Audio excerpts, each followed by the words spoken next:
ya habéis visto que nuestro encuentro con el resucitado para los domingos sucesivos de la Pascua continúa. Me refiero a que seguimos asomándonos para revivir como comunidad pues esas diversas narraciones que describen la experiencia con aquel que volvió triunfante de la muerte. El texto de hoy que acabamos de leer nos lleva de nuevo, otra vez, al día de la resurrección de Jesús. Nos tenemos que remontar otra vez a ese día. De hecho, nos lleva desde otro enfoque a la experiencia de los discípulos que vimos el domingo pasado. Es la misma, solo que nos llega en otra tradición distinta a la que tenemos en el Evangelio de Juan, que fue la que vimos, y ahora la vemos en Lucas. Antes lo vimos desde una ventana, ahora lo vamos a ver asomados desde otra ventana. Por eso hoy nosotros vamos a revivir aquel acontecimiento desde otra óptica. Y eso tal vez, si Dios quiere, puede llevarnos a experimentar al Señor hoy con otros matices, como Él le plazca según su voluntad. Lo digo porque la confrontación con Cristo, con el Logos de Dios, con la palabra de Dios, el Cristo vivo, es situación de encuentro. Yo creo que como comunidad siempre tenemos que verlo así. Es una situación de encuentro, un encuentro que configura nuestro caminar diario, nuestro caminar vital, nuestra propia existencia. ¿Cómo nos encontramos nosotros en el mundo, ¿no? Porque la palabra de Dios es viva y eficaz, y más cortante que toda espada de dos filos. Este versículo lo sabéis, ¿verdad? Y penetra hasta partir el alma y el espíritu, las coyunturas y los tuétanos, y discierne los pensamientos y las intenciones del corazón. ¿Qué hará hoy la palabra de Dios en nuestras vidas? ¿Nos confrontará con nuestras dudas o con nuestros miedos? ¿Nos desafiará para acometer con más denuedo, con más valentía o osadía nuestro camino de fe? ¿Qué harás, Señor, en esta mañana? ¿Qué vas a hacer en nosotras y nosotros? La narración de esta mañana empieza, para nosotros empezaba en el versículo 36, y eso hace que pillemos a medias lo que venía desarrollándose antes en la historia. Pero lo explico, os pongo un poquito en situación. Los caminantes de Emaús han tenido un encuentro inesperado con Jesús resucitado. Y volvieron a Jerusalén para contárselo a los apóstoles y a más gente que estaba con ellos. Es decir, los apóstoles no estaban solos, había más gente.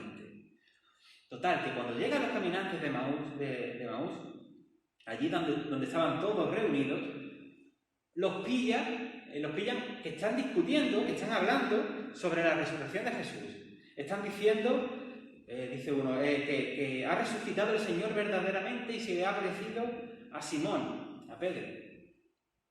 Y seguramente vosotros estarían hablando de que las mujeres habían tenido la misma experiencia, y mientras están hablando, pues los caminantes de Emaús participan en esta conversación diciendo, que Jesús resucitado también ha venido a nosotros cuando estábamos dejando la ciudad, ya nos íbamos, y le reconocimos, nos acompañó en el camino y le reconocimos al partir el pan, y por eso hemos vuelto corriendo aquí a contároslo.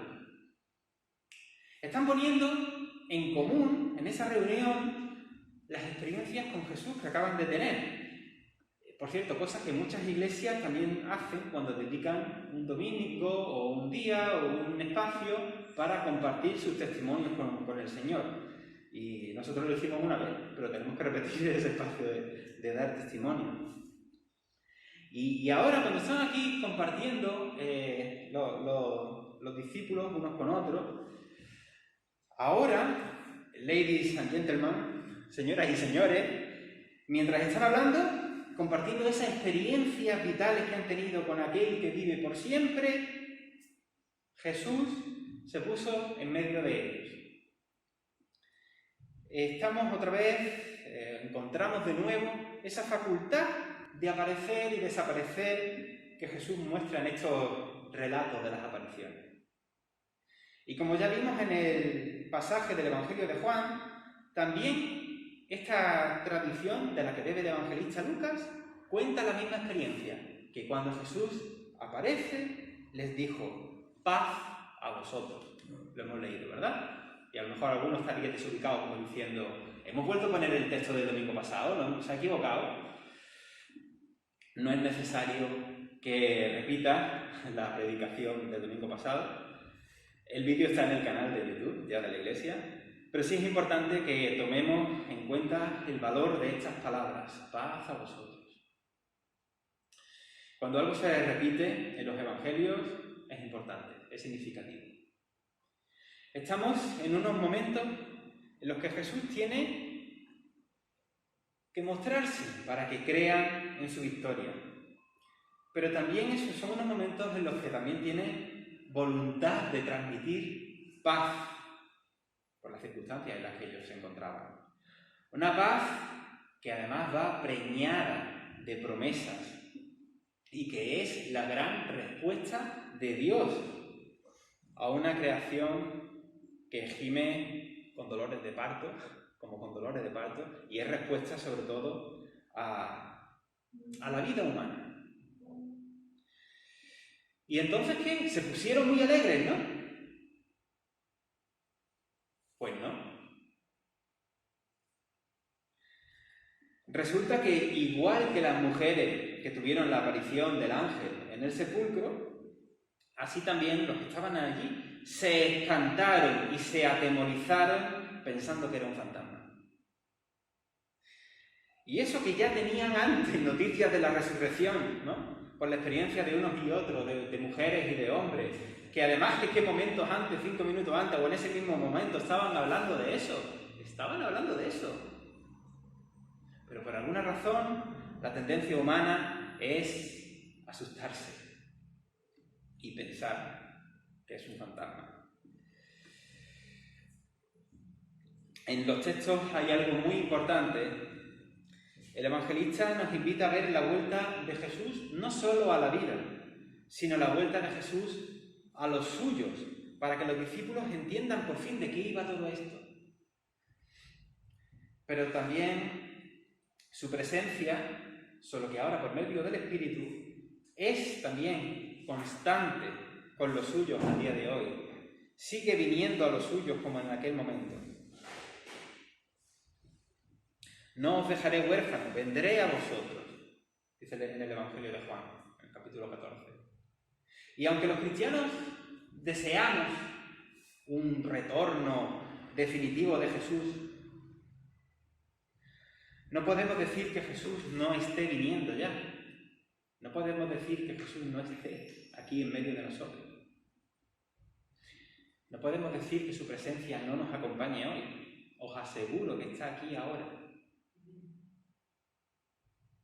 E incluso cuando tienes poca fe o piensas que todo está perdido, porque es que los caminantes de Emaús, cuando se volvían a Emaús, estaban desanimados, volvían a sus rutinas porque ya para ellos ya nada tenía sentido. Estaban hundidos ya. No. A pesar del desánimo y de la derrota, también Jesús se aparece en el camino. Y también Jesús se hace reconocible. Haciéndonos arder el corazón. Y yo quiero que el corazón nos arda muchísimo en esta mañana. Y a los que tienen miedo, y a los que están escondidos y desmoralizados, sin esperanza, Jesús también viene con su paz. Paz a vosotros. Ocurrió en el siglo I y ocurre hoy, aunque sea de otra manera. Y muchos lo habéis experimentado, son vuestros testimonios, por eso decía que es bueno que tengamos esos tiempos donde cada uno comparte su experiencia con el Señor.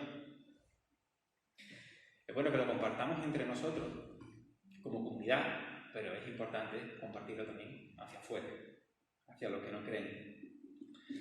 Cuando los discípulos comienzan a entender que no se trata de un fantasma, aún dice el versículo 41, que del propio gozo no se lo creían, estaban maravillados. Hoy diríamos que estaban flipando.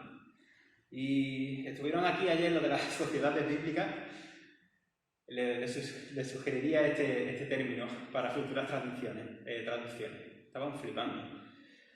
Que por cierto, ¿verdad, Pablo? Qué difícil es traducir aunque sea un cachito. Sí, hicimos un taller de traducción de una porción muy pequeña y éramos, ¿cuánto? 4 o 5 en nuestro grupito, y para traducir un ratito, una cosita así corta, un poco más y nos peleamos. Es complicado, tienen ahí una labor muy difícil. Damos gracias a Dios de que podemos disfrutar de traducciones de la Biblia en nuestro idioma. Pues los discípulos estaban flipando. Lo mencionábamos la semana pasada, pero es importante mencionarlo de nuevo, porque el evangelista hace hincapié en eso, si no me lo saltaría. Lucas escribe más probablemente para la gente. Bueno, hoy en día los especialistas creen que Lucas escribe principalmente para la gente de Roma, aunque puede ser que tuviera en su cabeza que luego eso se fuese a distribuir también en otros lugares. Antiguamente se decía que Lucas escribía para Asia Menor, probablemente fuese para Roma, pero bueno, no se sabe muy bien. Pero seguramente su destinatario, a la gente que le escribía el Evangelio, no sabía muy bien cómo era la resurrección. Del mismo modo que tampoco nosotros tenemos mucha idea de cómo es la resurrección como para ponernos a explicarlo. Y no lo sabemos porque Jesús es la primicia de algo nuevo que no tiene nada que ver con lo que nosotros conocemos, con la realidad que nosotros vivimos. Pero a pesar de eso, Lucas sí quiere subrayar, como hemos visto, y lo hemos visto también en otro evangelio, que Jesús no vuelve de la muerte como un fantasma, ¿no? Y que incluso pide algo, como hemos leído, pide algo para comer. Jesús les dice a los suyos en este texto: oye, que soy yo, no soy un yo diluido, soy yo completo, hasta me podéis tocar. Y se sienta a la mesa con ellos, como también por su gracia se sienta a la mesa también con nosotras y nosotros, como amigos. Se quiere dejar constancia aquí de que la vuelta a la vida no es un espiritualismo incorpóreo, donde los sentidos ya no cuentan, es vida nueva. O sea, en un sentido nuevo, es vida en cuerpo espiritual, pero también corporal, como hablará Pablo también de eso. En muchas corrientes platónicas de la filosofía griega se pensaba, oye, y eso ha calado en el cristianismo también, se pensaba que la materia es mala y que la corporalidad es mala. Pero en el pensamiento hebreo y en el pensamiento bíblico, lo corporal no es malo, sino que es lo deseado por Dios. Otra cosa es que nosotros, ahora que estamos hablando de la resurrección, no tengamos ni idea, porque no la tenemos, de qué tipo de corporalidad es esa. Pero la corporalidad no es mala. Los padres de la Iglesia dirán luego, unos 200 años después, más o menos, que solo se puede salvar aquello que se asume. Y la obra de Dios en Jesús es una salvación completa de todo aquello que somos. Dios en Jesús asume todo lo humano, incluyendo lo corporal. Y Pablo deducía que así como fue la resurrección de Jesús, así va a ser la nuestra. Y también en el texto de 1 de Juan que leímos al principio, también lo mencionaba. Como ha sido con Jesús, va a ser con nosotros.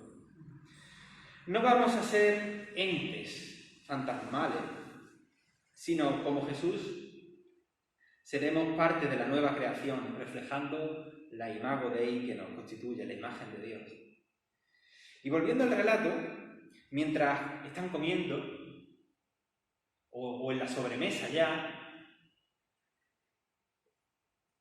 pero mientras están a la mesa, Jesús le explica de nuevo las cosas, diciéndole que lo que ha pasado es lo que él decía antes de morir y de resucitar, respecto a que tenía que cumplirse todo lo escrito respecto a él, tanto en la ley, como en los profetas, como en los salmos. Jesús le enseña que lo que ha pasado con él en su ministerio, en su muerte y su resurrección, es el colofón de lo que Dios ha hecho en la historia humana. Que esto que ha pasado con él está en continuidad con lo que Dios fue haciendo a lo largo de las Escrituras.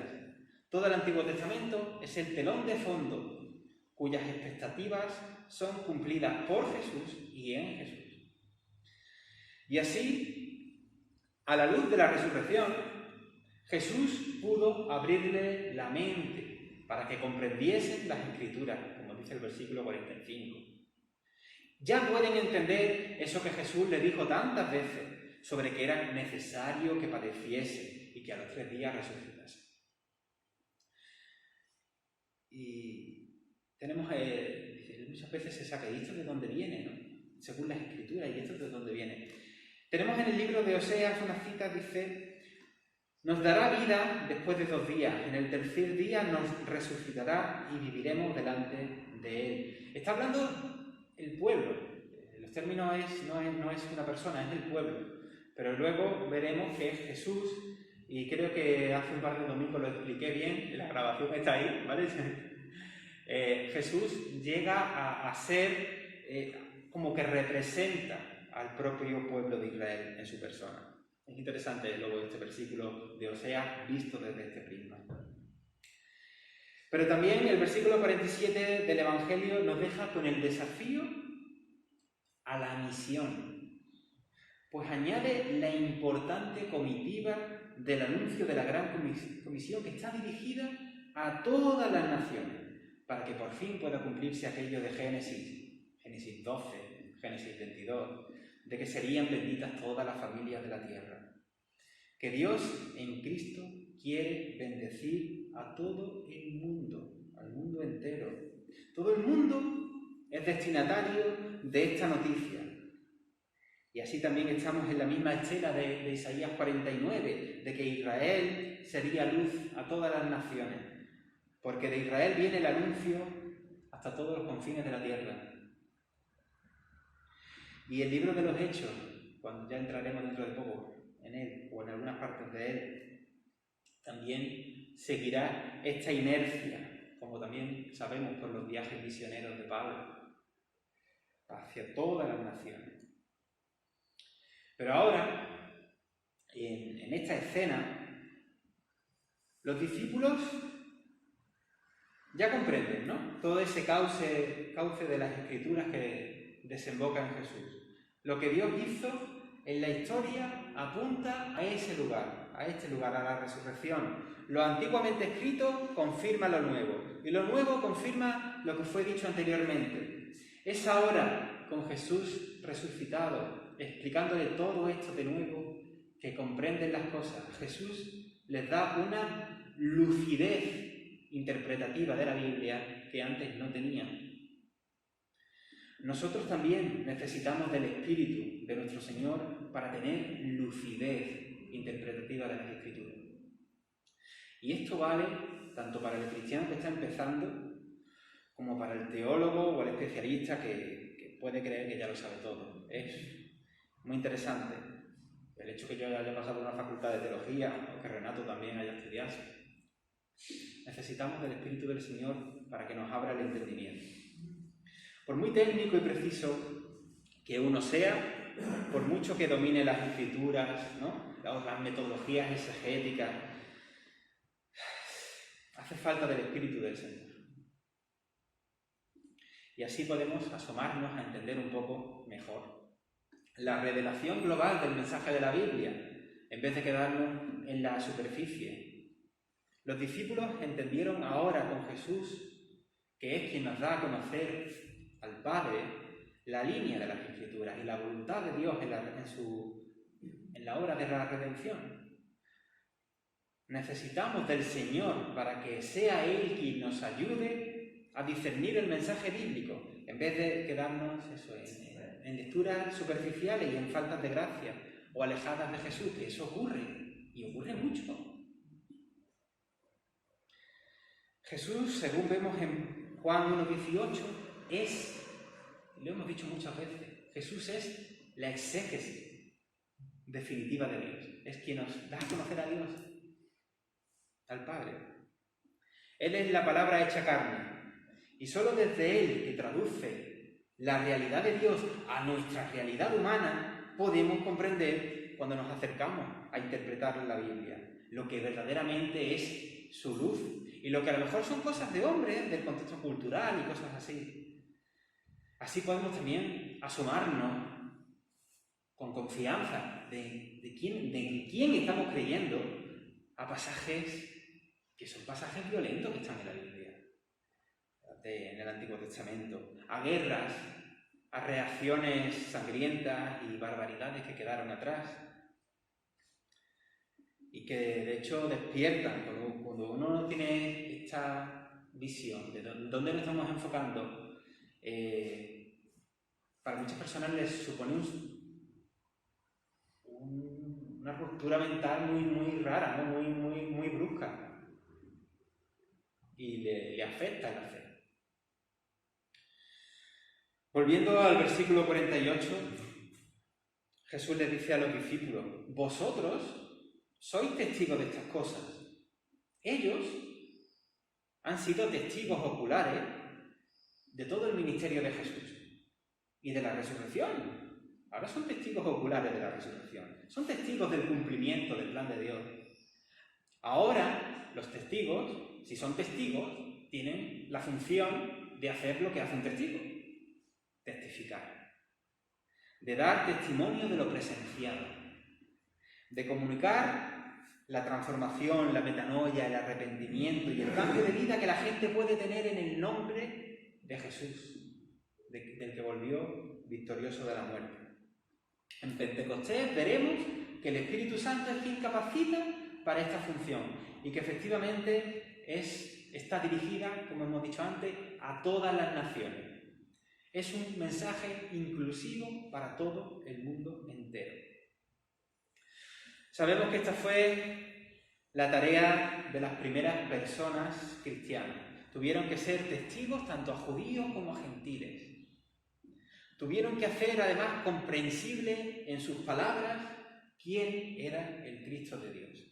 Y esa tarea se nos encarga también a todas y a todos los testigos, a ti y a mí, porque cada generación tiene también que hacer entendible a su mundo el mensaje del resucitado. Nuestros contemporáneos necesitan oír de Jesús en un lenguaje que conocen. Nos toca hacerlo en el lenguaje del siglo XXI. Y por mucho que nos encante la terminología doctrinal de siglos pasados, que son una delicia cuando la comprendes, ¿no? Y muchas veces a lo mejor nos acostumbramos demasiado a ella, pero es que ese lenguaje a la gente de hoy en día no les dice nada. Tenemos que saber hablar el lenguaje de la calle, presentar a Jesús en el lenguaje de la calle. Personas limitadas, con torpezas, con pecados, que es lo que tú y yo somos. Y sin embargo, a pesar de todos esos fallos, Dios nos encarga a ti y a mí, que de hecho algunas veces necesitamos comprender cosas, que no lo tenemos todo tan claro, aquí nadie es súper perfecto ni nada de eso, pero nos encarga a nosotros que llevemos la buena noticia. El Espíritu Santo se encargará de darnos la palabra necesitada. Y ahora, que ya llevo hablando mucho rato, en los próximos minutos me callaré yo. Y os dejaré en silencio, tanto para reflexionar sobre el sermón, como sobre todo para que podamos oír la voz del resucitado, que a través de su Espíritu está aquí, para que nos oriente, para que nos quite los temores, para que nos anime, para que nos fortalezca, para que nos transmita su paz a vosotros, y para que nos impulse en la tarea que nos tiene encomendada a ti y a mí. su nombre sea exaltado.